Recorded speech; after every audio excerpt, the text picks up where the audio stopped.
Assalamualaikum warahmatullahi wabarakatuh. Kami dari Pendidikan Kimia 4C UIN Suska Riau dari kelompok 5 yang beranggotakan saya Maimunah dan kawan saya Nurul Hidayati serta Muhammad Andre Bintang Kurniawan. Baik, di sini kami akan menjelaskan tentang logam, zinc, kadmium dan juga raksa. Yang pertama itu ada logam zinc. Jadi karakteristik umum unsur zinc atau logam zinc ini yaitu nomor atomnya 30 dan dia termasuk deret logam transisi. Kemudian golongan 12, periode keempat, penampilannya abu-abu muda kebiruan. Massa atom 65,409 gram per mol. Kemudian fasenya itu padat, sifat magnetik yaitu diamagnetik, massa jenis 7,14 gram per cm kubik, titik lebur 692,68 Kelvin dan titik didih 1180 Kelvin. Kalor peleburan 7,32. Struktur kristal itu heksagonal. Bilangan oksidasi 2, kemudian elektronegativitasnya 1,65. Kemudian masuk kepada logam zinc ini berwarna putih kebiruan, berkilau dan dapat menghantarkan listrik. Ditempa pada suhu 100 derajat Celcius sampai 160 derajat Celcius. Titik leburnya 420 derajat Celcius dan titik didih 900 derajat Celcius yang relatif rendah.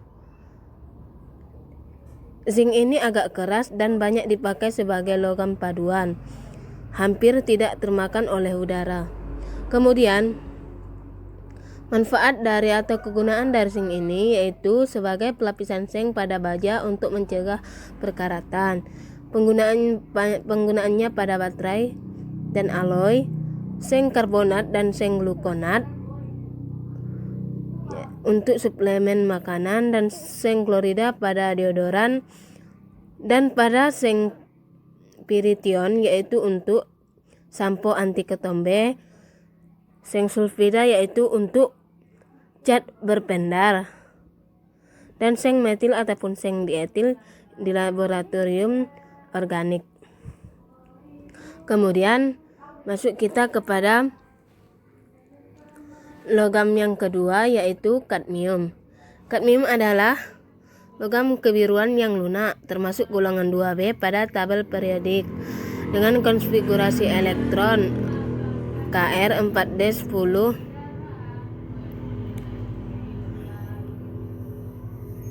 Kemudian unsur ini bernomor atom 48 yang mempunyai bobot atom 112,41 gram per mol dan densitasnya itu 8,65 gram per cm kubik.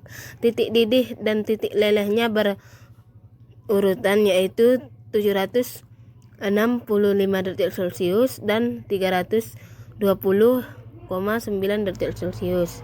Kemudian sifat-sifat kadmium ini dia berwarna putih keperakan, mengkilat, lunak atau mudah ditempa dan ditarik. Titik leburnya rendah, akan kehilangan kilapnya jika berada dalam udara yang basah atau lembab dan akan mengalami kerusakan bila terkena uap amonia dan sulfur hidroksida. Kemudian kadmium ini tidak larut dalam basa, larut dalam H2SO4 encer dan HCl. Kemudian kadmium ini tidak menunjukkan sifat amfoter, bereaksi dengan halogen dan non-logam seperti S, Se dan P.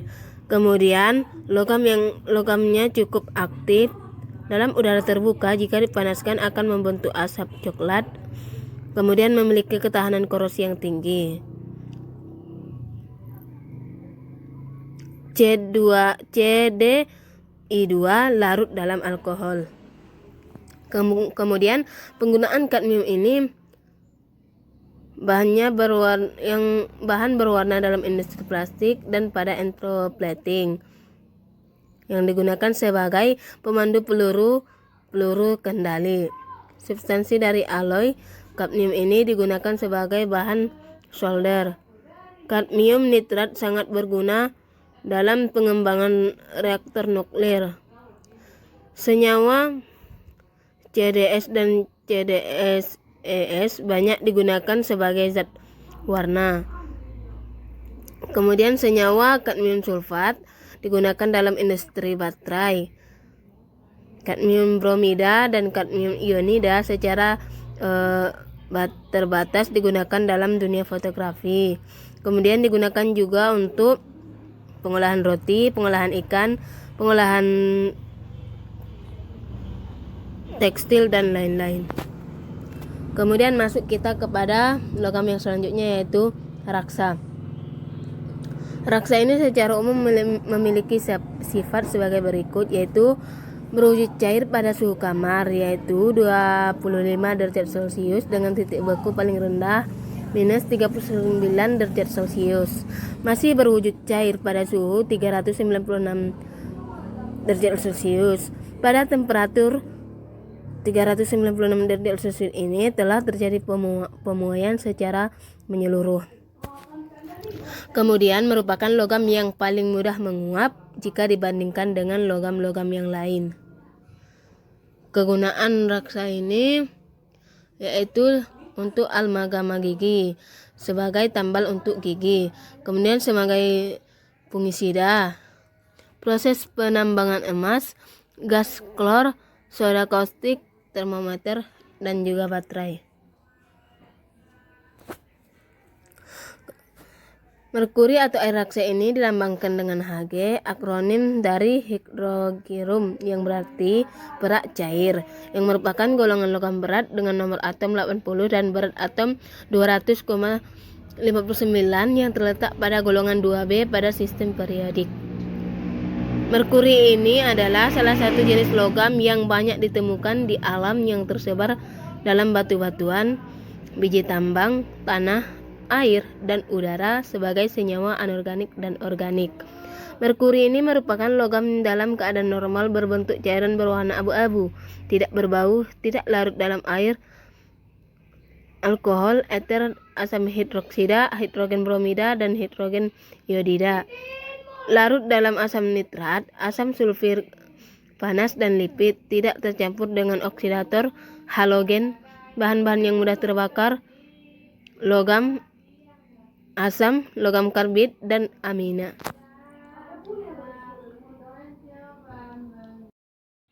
Baiklah, saya M. Andri Bintang Kurniawan, mahasiswa pendidikan kimia 4C.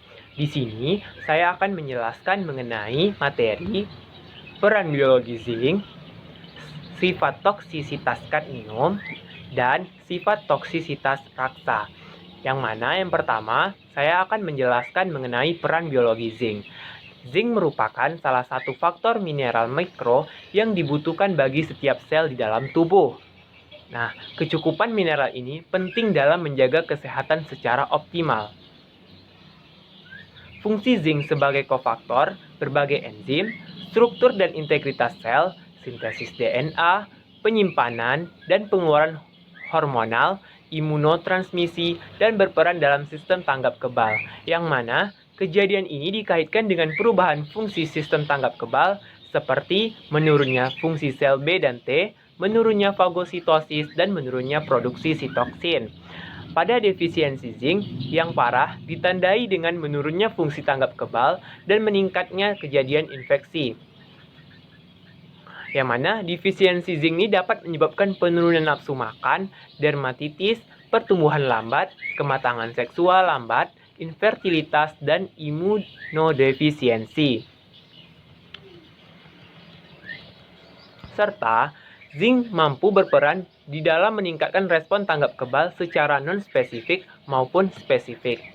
Peran respon tanggap kebal non-spesifik melalui aktivitas fagositosis yang diperantarai oleh neutrofil dan monofil.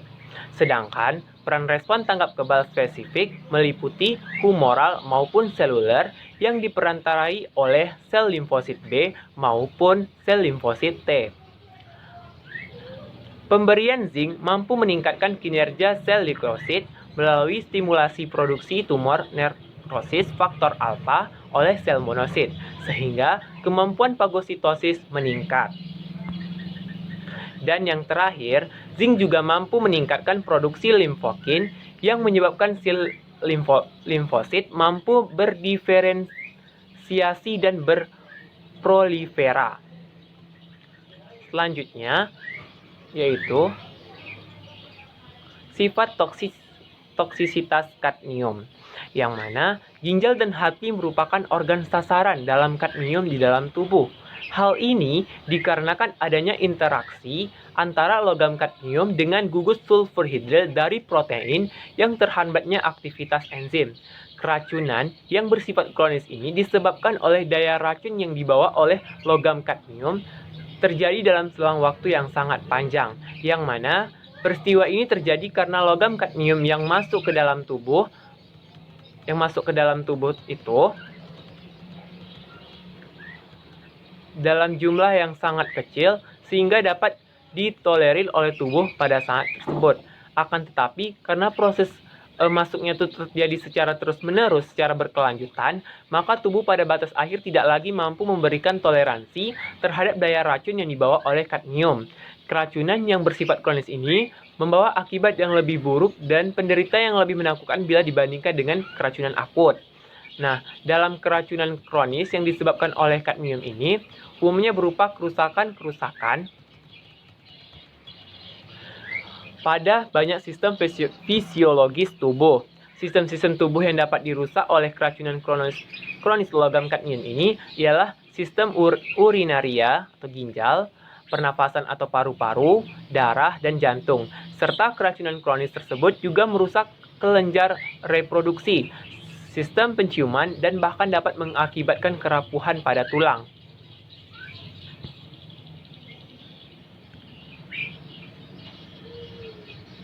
Nah, kadmium dilepaskan ke lingkungan melalui kegiatan alam seperti letusan gunung berapi, pelapukan, transportasi sungai, dan beberapa aktivitas manusia seperti pertambangan, peleburan, merokok tembakau, pembakaran limbah, dan pembuatan pupuk. Meskipun emisi kadmium telah terasa berkurang di negara-negara yang paling maju, itu adalah sumber tersisa ketakutan bagi para pekerja dan orang-orang yang tinggal di daerah yang tercemar. Kadmium dapat menyebabkan intoksikasi baik yang akut maupun yang kronis. Nah, pada manusia dan hewan telah menunjukkan bahwa kerusakan tulang itu ialah efek penting dari paparan kadmium bersama dengan gangguan dalam metabolisme kalsium, pembentukan batu ginjal, dan hiperkalsiuria. Menghirup tingkat yang lebih tinggi, kadmium dapat menyebabkan kerusakan parah pada paru-paru. Nah, jika kadmium yang tertelan dalam jumlah yang lebih tinggi, itu dapat menyebabkan iritasi lambung dan mengakibatkan muntah ataupun diare, yang mana pada waktu pemaparan yang sangat lama, pada konsentrasi yang lebih rendah, dapat menjadi disimpan di ginjal dan akhirnya menyebabkan penyakit ginjal, tulang rapuh, dan kerusakan paru-paru. Nah, kadmium sangat beracun ke ginjal dan terakumulasi dalam sel tubulus proksimal dalam konsentrasi yang lebih tinggi. Kadmium dapat menyebabkan mineralisasi tulang, baik melalui kerusakan tulang atau gangguan fungsi ginjal. Nah, biasanya ya, perokok lebih rentan untuk keracunan kadmium dibandingkan non-perokok. Karena tembakau itu ialah sumber utama penyerapan kadmium pada perokok seperti tembakau. Non-perokok terkena kadmium melalui makanan dan beberapa jalur lainnya. Akan tetapi, kadmium penyerapan melalui jalur lain itu jauh lebih rendah dibandingkan yang perokok gitu. Jadi, kadmium berinteraksi melalui nutrisi yang menyebabkan efek toksisitas. Nah, selama kehamilan manusia, jika ada paparan kadmium yang tinggi, maka bayi akan lahir prematur dan mengurangi berat badan lahir bayi. Nah, yang terakhir, materi yang saya sampaikan yaitu mengenai sifat toksisitas raksa. Nah, karena raksa memiliki sifat yang sangat mudah bereaksi dengan gugus sulfohidril yang terdapat di dalam enzim, hal ini menyebabkan raksa sangat beracun dan membentuk senyawa merkaptida. yang mana dalam tubuh pengikatan raksa dengan sulfohidrat menyebabkan aglutinasi, menghambat aktivitas enzim, mengubah membran permeabilitas sel, bersifat antimetabolit terhadap zinc, perusakan sistem detoksifikasi mikrosomal dalam hati. Daya raksa dapat membunuh organisme hidup pada kadar yang cukup tinggi. Di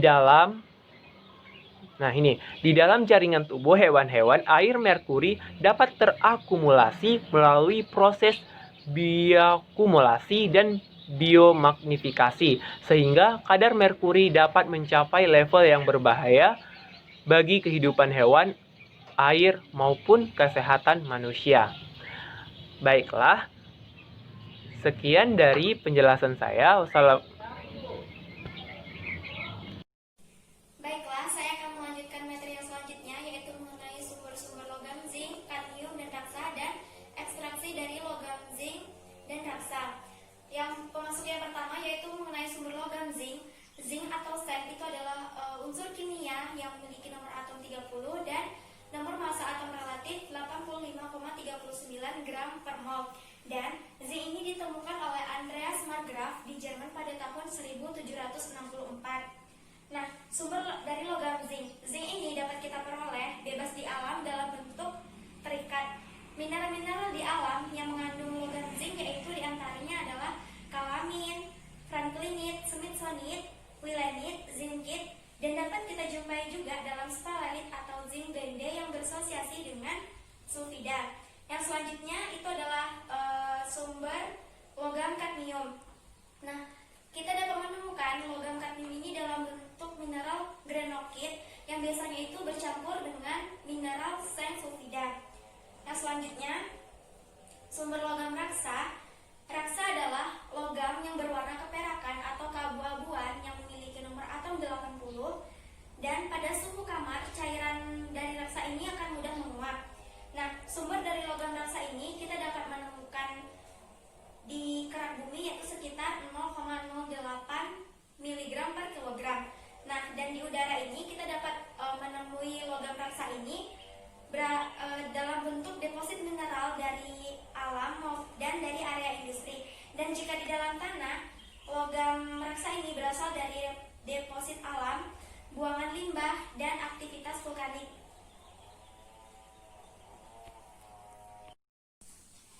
Baiklah, yang selanjutnya itu adalah ekstraksi dari logam zinc dan raksa. Nah, untuk logam zinc ini dapat diekstraksi dengan dua cara. Cara yang pertama yaitu zinc sulfida dibakar dan menghasilkan zinc oksida dan sulfur dioksida. Yang kemudian zinc oksida ini akan direduksi dengan karbon monoksid pada suhu 1200 derajat Celcius yang akan membentuk padatan zinc. Cara yang kedua yaitu zinc ini dipanaskan dalam suhu rendah yang menghasilkan zinc oksida dan seng sulfat. Nah, kemudian seng sulfat ini akan dielektrolisis dan menghasilkan padatan zinc. Yang selanjutnya yaitu logam raksa. Nah, cara ekstraksi raksa ini sangat sederhana, yaitu dengan cara memanaskan biji raksa 2 sulfida yang kemudian logam raksa ini akan menguap dan terkondensi membentuk cairan. Sekian presentasi dari saya. Bila ada kesalahan saya mohon maaf sebesar-besarnya.